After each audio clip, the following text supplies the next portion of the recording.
की आभा जो है किसी राजनेता से मिलती है तो इस लाइनों में है, सुमन सुशील प्रगटे ऐसे ब्रह्मांड प्रकाश प्रवाह सत्य भयउ जैसे। ये प्रांगण आपके आभा मंडल और प्रभा मंडल से प्रकाशित और दैदीप्यमान है और इसका लाभ उज्जैन की जनता और साथ साथ भारत की जनता को मिल रहा है। इसके लिए हम आभारी हैं, ऋणी हैं। और आपके सानिध्य में ये कार्यक्रम हो रहा है 115वां श्रद्धा स्मरण दिवस है मौनी बाबा का। और जन्म से पहले जब किसी महापुरुष का जन्म होता है तो उससे पहले प्रकृतियां और बदल जाती है, सुखमय हो जाती है। लोगों को, पूरे जन समुदाय या पूरे ब्रह्मांड को ऐसा प्रतीत होता है कि निश्चित रूप से कुछ मंगल आने वाला है और मंगल होने वाला है। तो कल मौनी बाबा जी का जन्मदिन है और इस पावन स्तर पे, पावन अवसर पे ये आयोजन यह परिलक्षित करता है, ये प्रतिबिंब है उसका कि उस सुखद मंगलमय क्षण का आगमन होने वाला है। और आज और ये सप्ताह भर से उसका आगाज है, उसका आवाज है, उसका अंदाज है, जिसमें हम सौभाग्यशाली हैं कि शरीक हैं।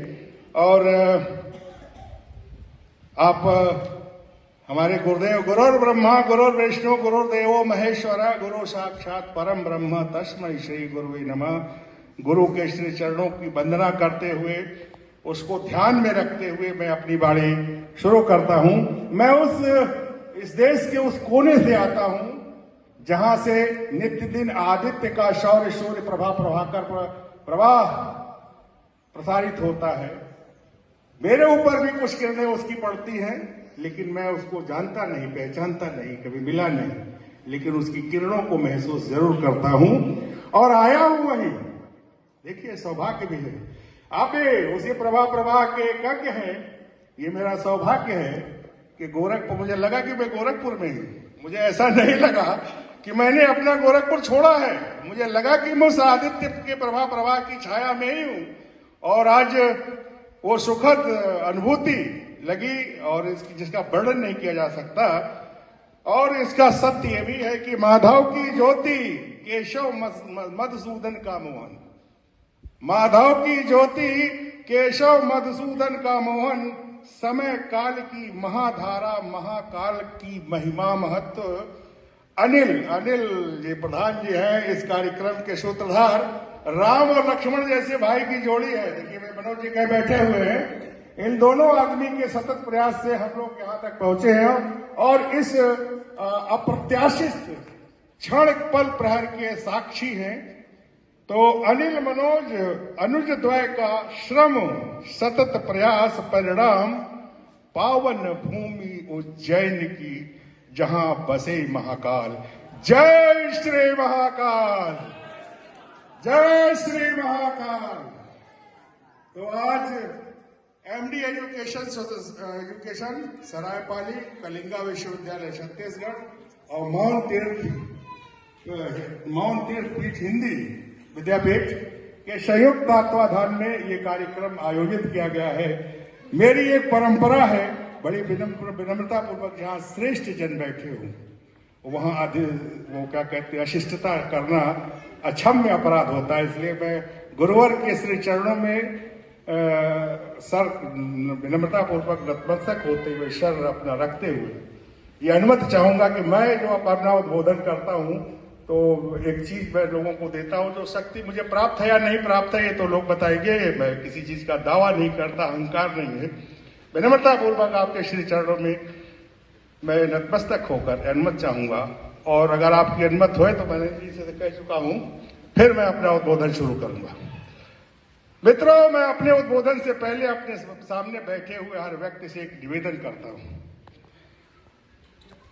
कि अगर आपके मन में कोई ऐसी इच्छा हो जो अपूर्ण लगती हो जीवन में, ये नहीं कि आज पूरे संपूर्ण जीवन में, और ऐसा लगता हो कि वो पूर्ण नहीं हो, उसका स्मरण जरूर कर लें और मैं जब अपनी बात खत्म करूंगा तो 1 वर्ष के भीतर वो आपकी अपूर्ण इच्छा पूर्ण होगी।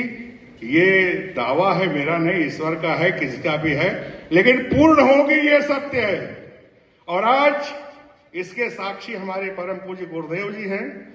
महाकाल है, महाकाल के चरणों में लोग, दुनिया भर से लोग आते हैं अपने दुख और क्लेश के लिए दर्शन करने, मनौती मानते हैं। तमाम पावन भूमि है, यहाँ मंगलनाथ जी का मंदिर है, काल भैरव जी का परम पावन मंदिर है, और तमाम भारत के कोने कोने से लोग आते हैं, और विद्वानों का ये गढ़ है, संतों का ये गढ़ है। आज इस गढ़ से मैं बड़े विनम्रता पूर्वक, मेरी आवाज जहां तक जा रही है, मैं कल मंगल मंदिर में गया था, काल भैरव जी के मंदिर में गया था, और महाकाल भी गया था।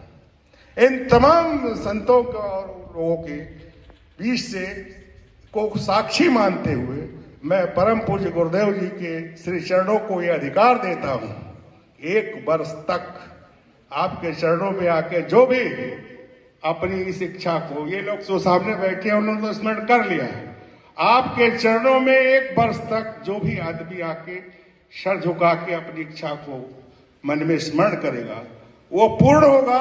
ये ईश्वर की कृपा है, ये हमारा सौभाग्य है, ये मेरे लिए गौरवमय क्षण है। तो अब इसके बाद मैं अपनी बात शुरू करता हूं। हिंदी, गुरुदेव ने हिंदी के विषय में कहा, हिंदी एक भाषा भाव होती है। भाषा आत्मा से प्रवाहित होने वाला एक भाव होता है जो एक दूसरे को जोड़ता है। भाषा अभिव्यक्ति होती है जो एक सूत्र में लोगों को पिरोती है।